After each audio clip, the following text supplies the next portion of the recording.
kumwe tabagaruka abangaba tugara ku gatwiko karimo kagera gatwika ku mbuga nkoranyambaga zigiye zitandukanye. Mwabonye byinshi mo gucaracara kuri no mihanda. Muri cyo kiganiro naza kwifashisha ari umukobwa w'umurundi kazi w'umudije. Ejo ni mwarabonye kuri stage arimo aramusinga ibyuma arimo arabijegeza kabisa, gahunda zimeze neza, ariko ubwambure bwe yambaye ubusa byagaragara amaso. Yari yambaye ya pantaro cyangwa yakora bita ngo supaneti ry'umunyamakuru ryarantocingaga cyane, nanjye kugira ngo mwereke ko ndi ngo mukurikirane ijwi ry'umunyamakuru ryarantongikaga cyane. Bivuze ko se umunyamakuru wo gushyiraho pressure kugira ngo uze guhanura. Ese iryo hembe ryo muri 90 na kangahe ni hembe ki?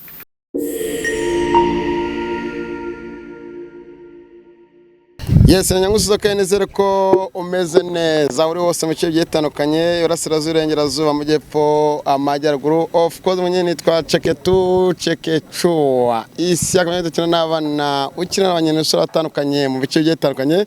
Sibanganya inkuta nasenye nanga isanamitima kuba dukurikira ndotsa bagahumurira ngo urama mugene Kigali News 50 isiaka TV 25 mukore subscribe, like, share ndetse na comment.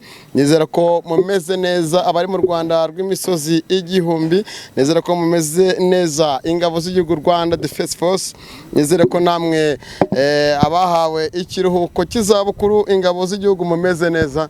Ibyo mwakoze byose twarabishimye cyane. Suze abari mu bihugu byetandukanye, abarundi ndabaramukije, abari muri Canada, muri Central Africa, muri Mozambique ndabasuje. Abakurikiye ibiganiro byose ngenda mbagezaho ni inkuru ziba ziri kuri no mihanda ngiye kugenda mbagezaho. Mwarimo nkumbuye ariko hari byinshi muri ni mihanda byamaze iminsi bicaracara. Tugaruka ku bana b'abakobwa b'Abanyarwanda baritwara nabi cyane. Kuri screen muraza no kubona amafoto acaracara y'abakobwa b'Abanyarwanda cyangwa umukobwa w'Umunyarwanda uri murabica bigacika. Muri no minsi ibintu umuntu abona bikatera agahinda. Ikiri gato turagaruka kubihaye Imana, abakozi b'Imana. Hari umukozi w'Imana za guhamagara mu kiganiro, yaravuze ati njyewe kanaka ndahiye imbere y'Imana ko ubukwe bwa Peskid butazataha. Kuri ubu ngubu Romeo na Juliette bari kumwe tabagaruka abangaba tugara ku gatwiko karimo kagera gatwika ku mbuga nkoranyambaga zigiye zitandukanye. Mwabonye byinshi mo gucaracara kuri no mihanda. Muri cyo kiganiro naza kwifashisha ari umukobwa w'umurundi kazi w'umudije. Ejo ni mwarabonye kuri stage arimo aramusinga ibyuma arimo arabijegeza kabisa, gahunda zimeze neza, ariko ubwambure bwe yambaye ubusa byagaragara amaso. Yari yambaye ya pantaro cyangwa yakora bita ngo supaneti, aricyo bava ngo gutwika, ariko birageze ko umuntu yitwika. Birageze naho ababyeyi bacu niba badafata iry'iburyo noneho birarangira abashiki bacaje mu muhanda bambaye ubusa ku murongo wa telefone. Ariko naramuhamagara pasiteri yambabajane n'agahinda ngo mu bihe bya nyuma abahanuzi b'ibinyoma bazaza. Abahanuzi b'ibinyoma bazaza baba ngo twaraseze bya ikindi mu bukwe bwa Smart Girl. Munamuzi ku mbuga nkoranyambaga, hari ibyo nabonye, hari n'ibyo numvishe, n'ibyo abantu bagira batanga muri komanteri bavuga ngo ushobora gusanga uramuga Smart Girl yaba arahawe cishwa. Na makuru sawe no mihanda kuko ntago nakoresha ubukwe nka buriya bwiza nka buriya, ariko mu gihe bamuvandimwe wa mama ari ngo icecekere mukobwa disibirira dandirimbo umuntu wese wakoresheje ubukwe yayumvishije aravuga ati kabisa akishima kanezerwa. Ariko umugabo yarameze n'abantu bavati muhungu ni bubu reka mbanze kuri uyu kwanza mbere yuko nza muri no mihanda. Kore subscribe, like, muri commentaire wanu kandi byabara ibyo byiza, wananshi babyabara ibyo byiza. Tumaze tumwumve izukuri ko uriya mukobwa ntabwo ari fiance wa Peskid, ntabwo bazabana rwose. Urongeye urabishima no mbivuze mu buryo bw'ubumana. Niba bana jewe nzareka kubwiriza, nzashyira hasi ihembe ry'amavuta. Ati niba bana nzareka kubwiriza, nzashyira ihembe ry'amavuta hasi. Narabanye mweko Peskid afungiye muri gereza ya Nyarugenge akurikiranyeho byinshi byatandukanye ndetse na Miss Elisa nawe akaza gufungwa afunye umugabo we bikagenda neza, ariko uno munsi umugambi w'Imana ntago ari wa nonaha. Umuntu yavutse Imana yaranditse icyo azaba mpaka yitabye Imana. Pasiteri n'utanyitaba nta kibazo, ariko nunyitaba biragenda neza. Ndizera ko tuziranye, ariko ndagutunga mu kiganiro. Aba pasiteri b'ibihuha mbwa na Patrick mugenzi wawe n'amakuru. Akira kiganiro bakita ngo tuvuyemo umwe twashira, niko tukiri. Taba.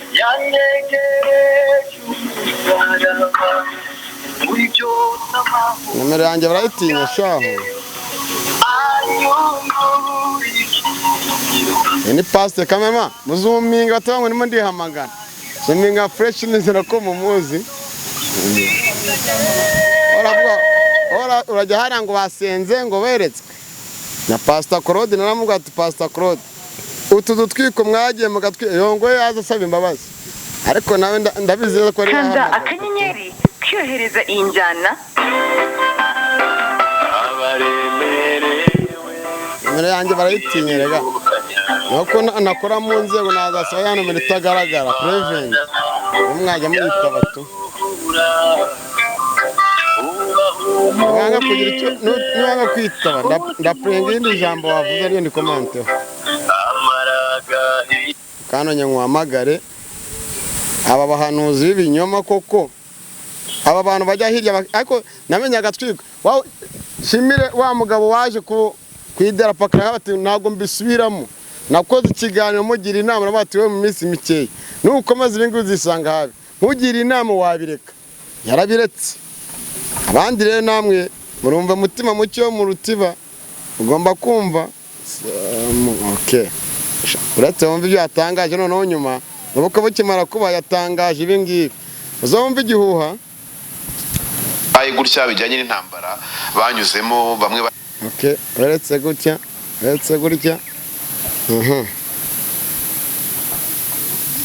Uvugisha hano basujagisha mu mubiri. Ntago baba bari mu mwuka. Rero ushiduka ku mubiri nako kivanzemo. Ariko ibyihembe ryo ntago ihembe nafashe muri 97 mu kwezi kwa 7 narirambika hasi ngo kubera ko hari ibintu bitari na byiza byabaye. No, ahubwo ni kwa kundi umuntu uri kukubaza abakubajije asa mukurikirana ijwi ry'umunyamakuru ryarantoshingaga cyane nanjye kugira ngo mwereke ko ndi ngo mukurikirane ijwi ry'umunyamakuru byarantongikaga cyane.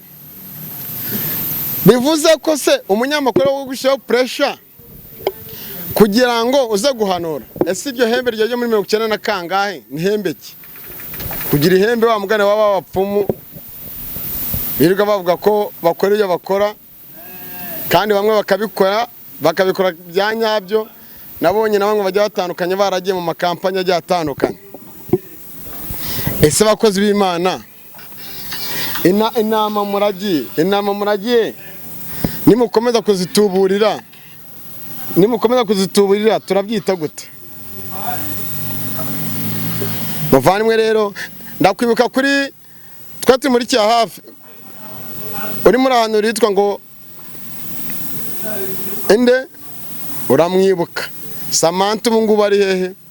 Ngo uzabona umugabo mwiza, ngo uzagira ibiki n'ibiki, none agiye kubyara umwana ntazi se, agiye kubyara umwana, agiye kubyara iwe mu rugo, agiye kubyara umwana. Iyo mariage avuze ngo azakora mariage ntiyayikoze, bamujyanye mu rusengero umurambikaho ibiganza aramuhanurira. Iyo video nayo nzayizana. Reka tuve kuri ibyo ngibyo. Umukobwa witwa Jacky ni umukobwa ubundi menyereye mu mabuwate, ni umukobwa menyereye mu mavideo agiye atandukanye, ni umukobwa nzi agiye atandukanye. Kuri ubu ngubu mu mihanda ya Kigali agiye kubona amafoto kuri stati, kuri WhatsApp, kuri Instagram, ahantu hose yifotoje yambaye ubusa buri. Iyindi foto iza yicaye ku ntebe adundaraye. Nzabaza cameraman wanjye nimba tubaberetse YouTube itadi ibihano, ariko nta kibazo nibishoboka tuzanyuzamo. ikindi cya kabiri afite indi foto ahagaze yashyize akabura kameze nk'agasume hano ka move n'iyindi ahagaze afite urukoma. Hari umukobwa mwita Isimbi muramuzi yigeze kwiyamamaza mu bakobwa bahatanira ubwiza muri Miss Rwanda. Niwe mukobwa tuzi statirangwa no gushyiraho porono za video z'urukozasoni ariko n'umunyarwanda uba hanze y'igihugu. Kuri ubu ngo ariko nawe ari mu Rwanda niyo makuru mfite. Niwe mukobwa mu Rwanda tubiziho.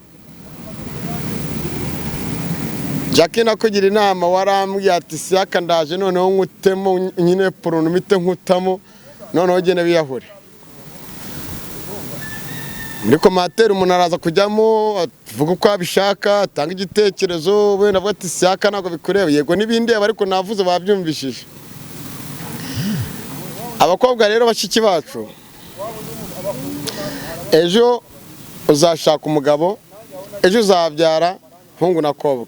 Ikindi ari uvuga ngo nta n'imyaka 100 ibyo ngibyo byanavuyeho. Uzaba ngo nabona umugabo namubona ibyo ngibyo namubona simukeneye cyangwa namukeneye. Yego inda yagukoresha byinshi birashoboka. Yego ikigare kibi cyagukoresha byinshi birashoboka. Ariko nimba uzi ko mama wawe yagufasheho umwanya w'amezi 9 akagutwita akakubyara, ababyeyi barabizi kubyara ntago ari ibintu byoroshye, akakurera akakugira inkumi ugakuruka ukamenya ujya kwishakira ubuzima. Mwitera byagahinda muri uyu mubyeyi ahantu hose ari abakwiye kubahwa. Jacky ubu ngubu yaramborotse kuri telefone yaramborotse kumbize neza ko yamborotse kwera inama namugiriye yarambwiye ngo namuteje Niba yesi ingwe na mu rwego rw'ubugenzacyaha ahubwo ngiye ni umufatanyabikorwa kubera ko Niba irakubwira ati buri wese abije bya mugenzi we n'isoroga y'igihugu tutangire amakuru ku gihe. Murangyatse yaravuze ati ntago Niba ari ifunga abantu gusa. Niba itanga y'akazi kajya gatandukanye mura mubibona. Niba ushaka kugenda ukajyayo bakakugira inama nimba ari ibyo urimo ugahinduka. Niba ushaka kuza kugufata ikakugira inama bikagenda ukundi kundi. Ntago Niba ifunga gusa reka nkuve nkugira inama n'abandi bakobwa bitekereza gutyo n'abandi nabonye musiye mukora ama video y'urukozasoni mwambaye ubusa ntago bikwiye. Iminota mike nifite yo kuza kuganira mu kiganiro kitwavemo twashira. Pastor yanze kunyita ko ndaza kujya muhamagare. Ikindi navuga ese smart girl konzi ko abanye n'abanyamakuru benshi bajyatandukanye ku kibeshi tutabonye twabonye ibinyamakuru bigera muri 2 byonyine byagenze biti. Ese smart girl ko wari wishimye mu bukwe bwawe ibintu byose bimeze neza gahunda zose ari ku murongo ibintu byose biryoshye ibintu byose ari fresh se umugabo wawe kujya gusezerana mu rusengero mukakorana n'amashusho ajya atandukanye baramuje kubyina no guseka ko twabonaga ibyo mwakoraga byose we ibyo yaga gukora bamuhatirizaga musore muri video muzareba ahantu hajyaga kajya mwongorera. Reka nkatambike mu mbere yo kunamwongoraga umugabo ahagaze ameze gutya. Reka rero wenda tugana ku musozo w'ikiganiro.